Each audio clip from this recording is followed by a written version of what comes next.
So I woke up this morning and I was scrolling Twitter. And I'm gonna need you to strap in because it already seems like a crazy story based on the title that just made you click on this video. But I came across a TMZ article, and basically this woman who was married to this man was obviously also a stepmother to his children. And one of them, being 15, was visiting him for a month in Florida. And one of the last nights he was there, she decided to hook up with him, and the father came home from work and literally walked in on them. On the night of July 26, 2024, Yates put her 2 children to bed and then hung out with her 15-year-old stepson on the living room couch. The pair reportedly hit a THC vape, played video games, and watched movies while his lineman father was working late, according to a Marion County arrest affidavit. At around 1 a.m., Yates flipped on horror movie Terrorizer 2, then further tempted the minor, declaring the movie was boring and stating how horny she was because she had not had sex in 2 weeks and she was on her period, the victim told cops. The pair then cuddled closer, with the 15-year-old kissing Yates on the neck and the pair proceeding to make out, with Yates allegedly saying, "I wish you were 18 because you're not old enough," according to the affidavit. Yates then kicked off her panties and the pair engaged in oral sex and intercourse without a condom, according to the affidavit. The unsuspecting father and husband came home from his blue-collar job to discover his wife and son on the couch, completely naked. The 15-year-old ran out of the house but allegedly heard Yates explain that the child victim looked like his father when he was younger, the affidavit claimed. The father then drove his son to his grandparents' house, telling the boy he ruined his life while drinking beer on the drive over, according to the affidavit. So as you can see, this is already an insane situation. I don't know why, but I feel like these stories have been popping up more and more often lately, and it's usually the woman with the younger kid. And I feel like normally you hear about it being some creepy guy. Lately though, it seems like there's been way more women who are preying on younger men, and I'm not sure if it's just I'm seeing it more in the news all of a sudden or what the situation is. But as you saw in the very first thing that I posted up, it showed a link for the word affidavit. So I clicked on the affidavit link to see a little bit more, and it had the exact rundown of everything that was told to police. And this shit got so much deeper than I thought just based off of reading that article. So initially I just thought, okay, he got caught with his stepmother by his father. His father drove him to his grandparents' house, told him that he ruined his life, which is crazy because you're blaming your kid. But a lot of stuff took place before she got arrested. The child victim's father then returned to the child victim and confronted him, saying the suspect told him she was asking the child victim to stop. The child victim told his father this was untrue, saying she was moaning, and told him to keep going. The child victim then believed he was going to get beaten by his father's belt, but his father decided not to. They got into the car as the child victim's father told the child victim he ruined his life. They stopped at a gas station, and the child victim's father purchased a 6-pack of beer and began drinking them aggressively as he took the child victim to his grandfather's home. The child victim's father told the child victim never to contact him again because he was a failure. He recalled disclosing what had occurred to his cousin at the location.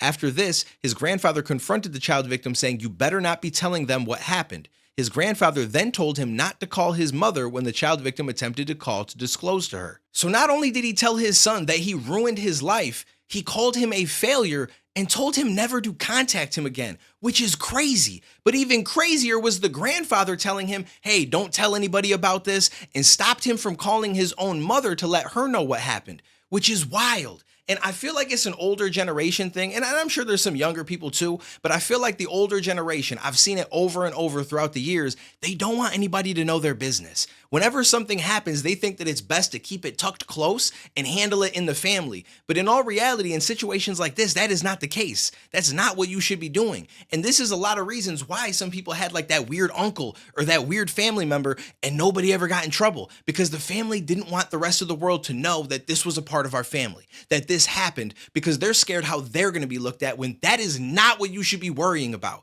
So I assume that's where it came from.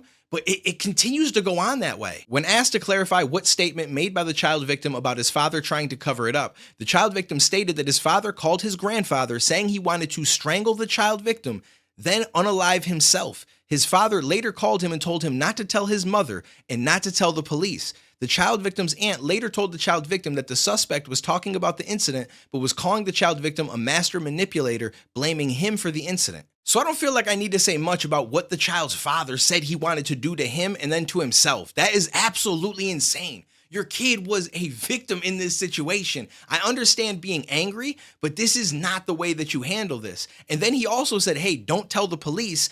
don't tell anybody. Like, everyone's telling this kid not to tell anybody. And while they're doing this, the actual suspect, the person that's guilty, is trying to spin the narrative and say, well, he's a master manipulator. He got me to do these things. I told him to stop. And the more that you're giving her this leverage and this leniency, the more that she's going to be able to try to spin that narrative. And the more that people aren't going to believe the kid because they don't want to, because they want this to not be a thing that's actually happened. And it's mind-blowing to me. So when you read the article, you don't get any of this. You just see the article and you're like, yo, that's crazy. He walked in on it. Now she's arrested. She's going to do a whole bunch of time. But in reality, if you look at everything that happened from the moment that night went down to her getting arrested, this kid went through a lot more from his own family's response to it than he probably did from the act itself, if I'm being completely honest with you. And I'm not trying to downplay it because that was horrible. She should have never did anything with him. But the way that his family handled it is just putting him through so much more trauma that was completely unnecessary. And now it's like, how do you even trust your own family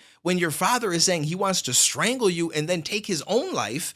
And they're telling you not to tell the police. They're telling you to be quiet. They're also spinning the story around to make it seem like you might have been the wrong one, when in all reality, you know that that's not true.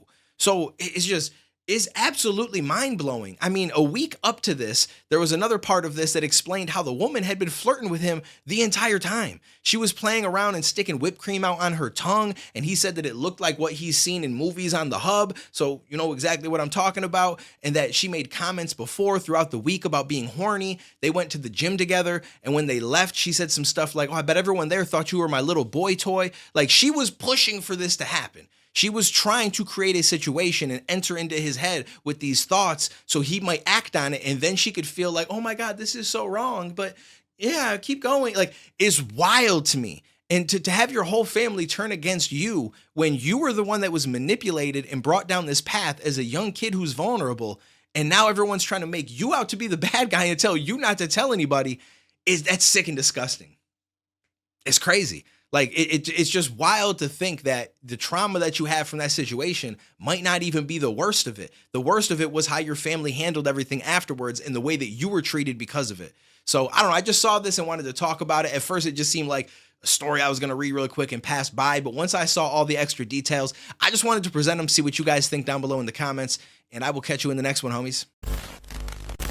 What the hell are you doing? Was he just f***ing that thing?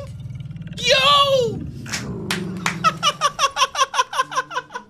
This man was just giving that thing back shots. Better you want to see where this thing working. is?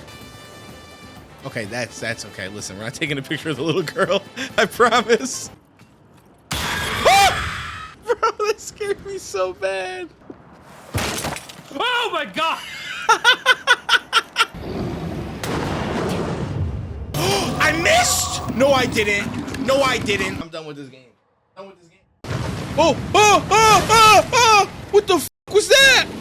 Oh my God! Holy shit!